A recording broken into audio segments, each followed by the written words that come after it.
Hello and welcome back to the Knitting Page channel.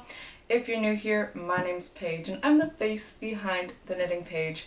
Today I have one of my favorite videos to film, to think about, to create, to plan, and that is my fall knitting plans for this upcoming fall of 2025.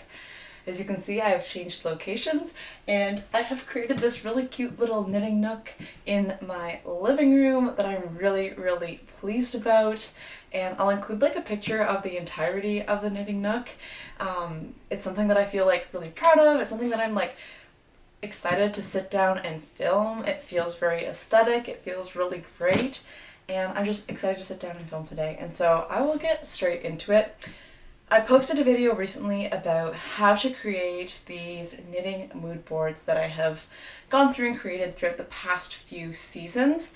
And if you're curious about that, you can check that out on my channel. But I have created a mood board that is inspired for this upcoming fall.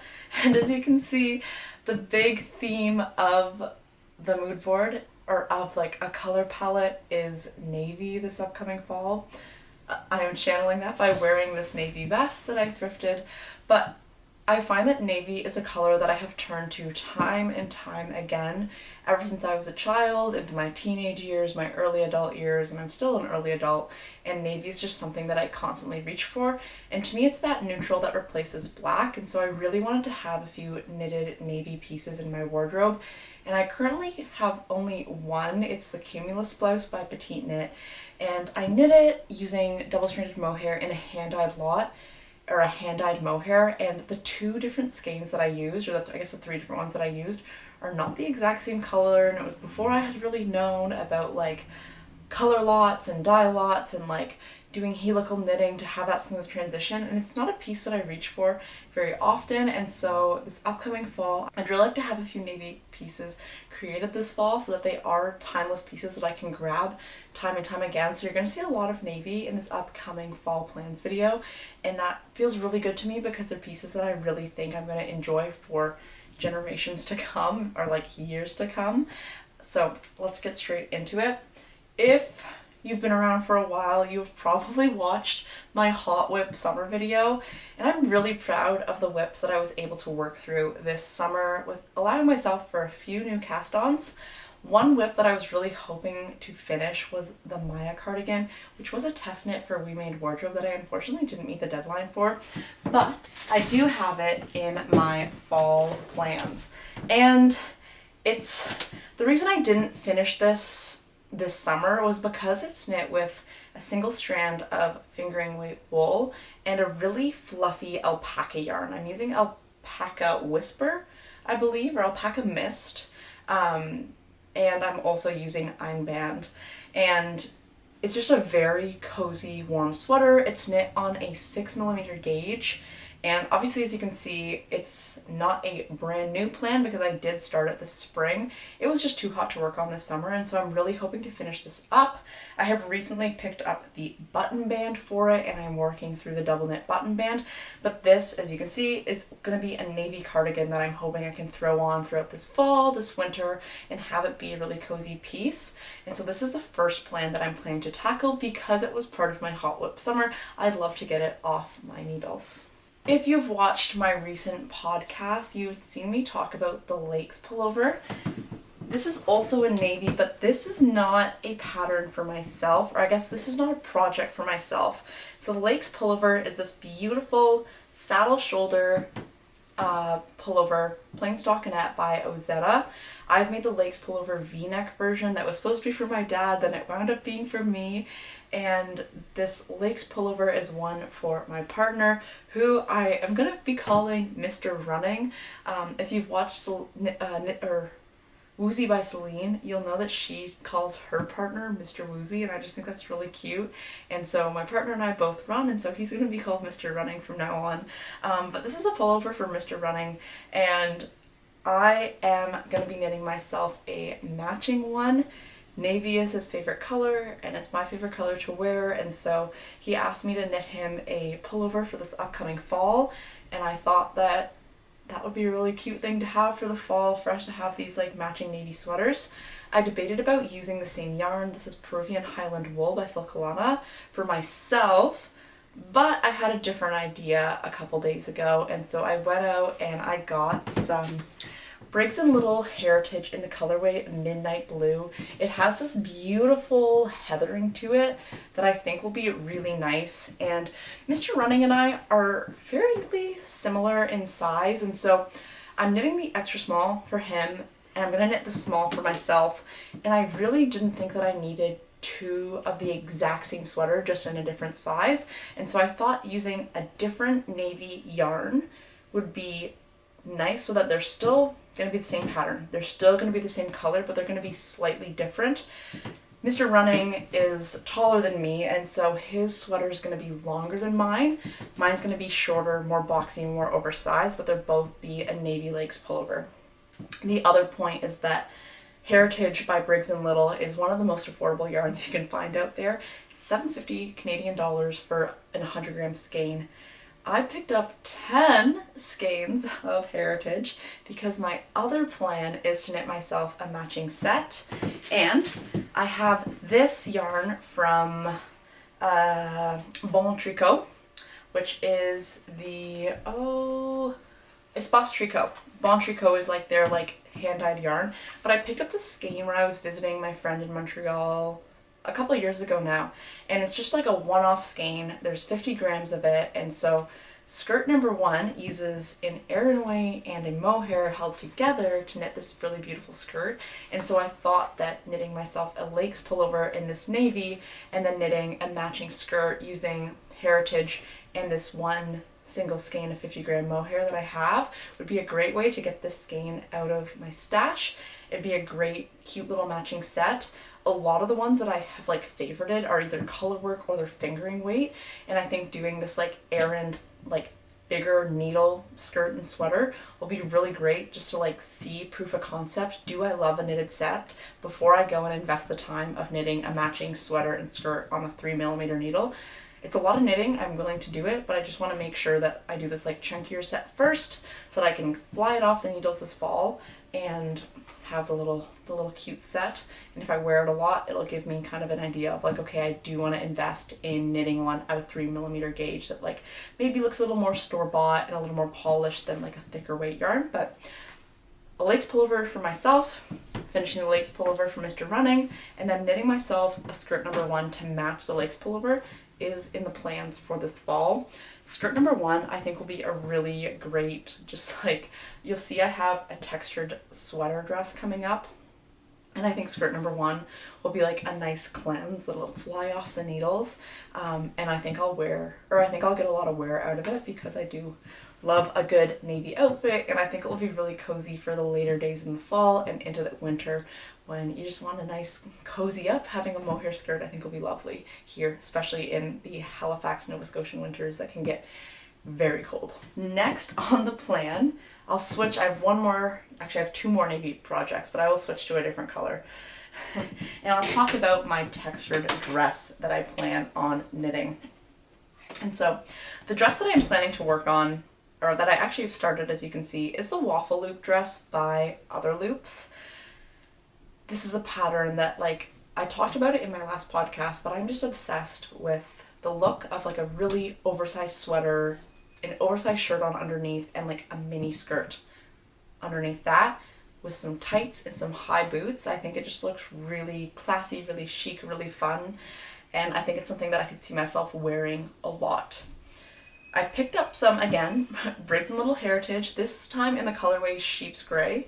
The Waffle loop dress by Other Loops is a dress that I think I will wear. It's really just an oversized sweater that's knit super oversized width-wise and then longer than you would your traditional sweater. Some people wear it as a traditional sweater. My plan is probably to wear it as a traditional sweater, but then also have it be an appropriate length to wear as a dress. I also have a couple pairs of shorts that are more professional looking that I think could look really good with an oversized shirt and this dress paired with it so that I do have more coverage. The texture knit. Again, I've been going back and forth as to the number of whips I would like to have on my needles at one time. At first I said I only wanted 1, but I do think that I enjoy having a textured knit and a stockinette piece on my needles and being able to work through those depending on how I'm feeling. And so this will be the priority for the texture knit. But I do think, well, actually, as I'm saying that, there's one other cable project that I want to work on. I think having like 2 garments on my needles, my blanket, and then like 1 accessory is gonna be how I roll moving forward. I'm really trying to like go through some of these projects and finish a project before I cast on a new project. You'll see that I haven't been the best at that, but that is the goal, is to like have 2 garments, my blanket, and an accessory, and see what I can do there. I have a couple projects that are kind of like nearing the end of completion that I'm really trying to prioritize right now before I go on and cast on some of these other projects, and so I'm going to try to hold myself accountable to that moving forward. But also at the end of the day, I do this craft because I love it, and sometimes I don't feel inspired by what is currently on my needles, and so picking up the project allows me to continue pursuing this art and making beautiful garments for myself and people in my life that I love. The next texture knit that I have to work on is the Divino Pullover by Claudia Q, and I am doing that in Supreme Tweed by Maja, held with Uma by Amano. And I think, I don't usually go for beige, but I do think that the Supreme Tweed by Maja is a fairly cool beige. This is a little more warm but held together. The swatch that I knitted up was really lovely. I don't know where that swatch is currently. I've showed it before in a podcast, but I think that these 2 together will just be a really classic beige sweater that I think a lot of people like, or I think beige is a very timeless color, and so I think having this like all over texture with some cables will be really beautiful, and a timeless piece to work on. And the texture in the pattern looks really beautiful. It looks kind of complicated, but it's really not too many steps and too involved, and it'd be a really easy repeat to remember. And so I think that that would kind of like, if I finish my stockinette pieces, I can work on like this less complicated texture while also working on the waffle loop dress. So that is another plan. The last texture knit that I have is knitting the Tulip loop vest by Other Loops.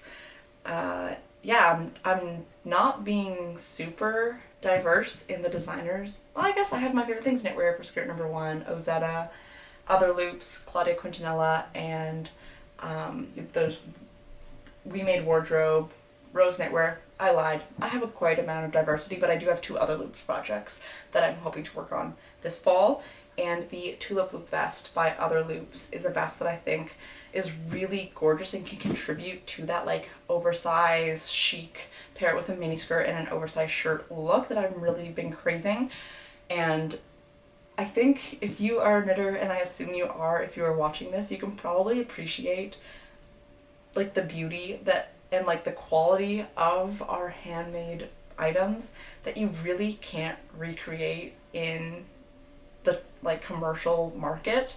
I've gone to the mall a few times recently and like have really not been able to get any tops or any like, there's no sweater or anything that really is drawing my attention in, because I know I can make something that like is exactly tailored to how I want it to be, that's made of really good materials and that is made really well and that I have the ability to fix and mend.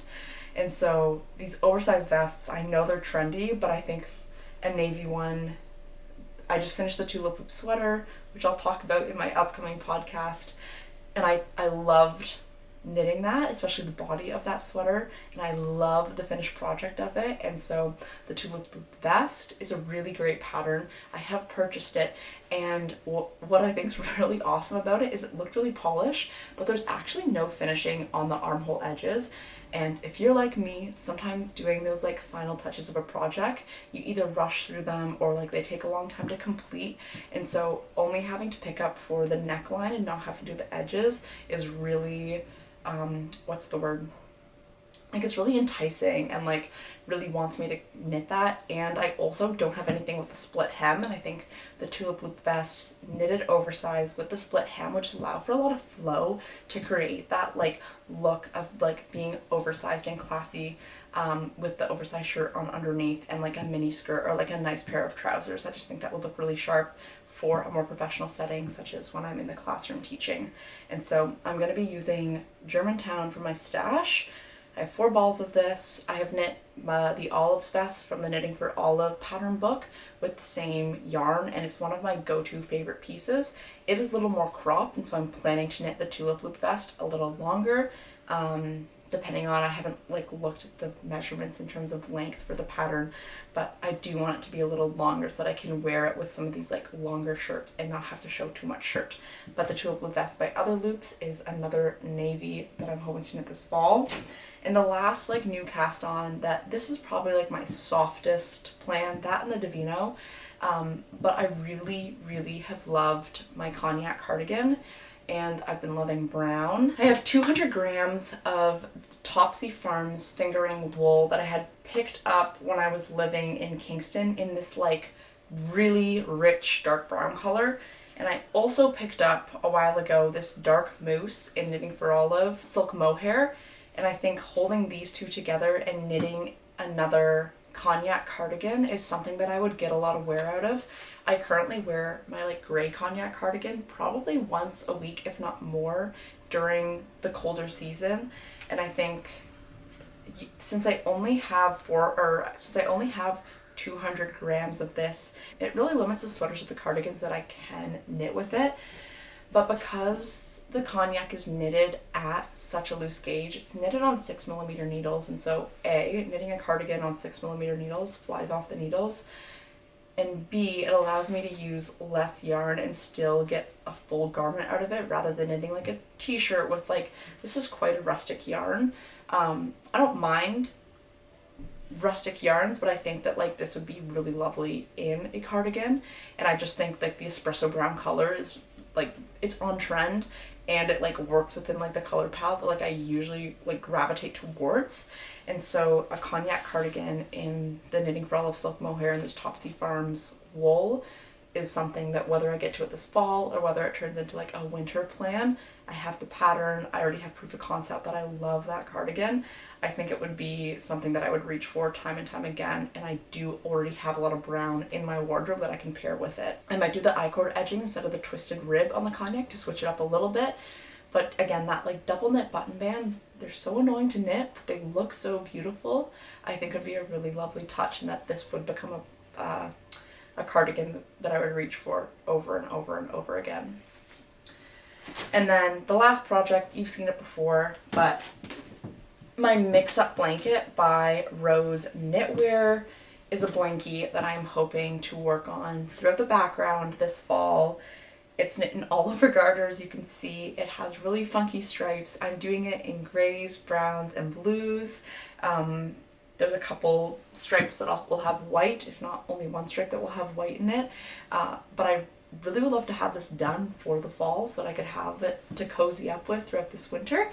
But we'll see how progress goes on this. It's just fun to work a couple rows, and it's really exciting when I get to finish a stripe. That's like the ultimate goal. Obviously the ultimate goal being to finish the blanket, but like finishing a stripe is kind of like a nice like mini goal to have within this project. And so those are my fall plans, as well as I've talked about like the actual projects that I plan to knit. Using and like trying to like get on this like mood of like being like lots of navy, lots of browns, I think is something that reflects my personal style really well. It reflects like the store-bought pieces that I have in my wardrobe, and like just the pieces that I've been trying to like clear out my wardrobe, and like the ones that I have back, or the ones that I've kept are these colors, and they're the pieces and that I keep reaching for over and over again. So creating these handmade knitted pieces to complement my like brown trousers and my navy trousers and like my navy vest, like I think all of that will be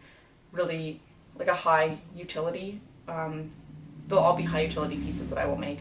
And so looking forward to finishing these projects. The school year is always a busy time, so whether or not I get through all of these plans, I do not know. There's a lot of stockinette in there, and then there's also 2 projects that are like 50% done. So I think it's doable to complete all this. Maybe not both textured sweaters / sweater dresses. I think that might be a little much, but I think completing all the stockinette pieces would be something that is definitely within the realm of possibility, but who knows what the future holds. I don't. But yeah, that is all that I have for you. I would love to hear what you're planning to knit this fall, and it would mean a lot to me if you liked what you saw. If you could like and subscribe, just helps me grow this channel. Until next time, goodbye!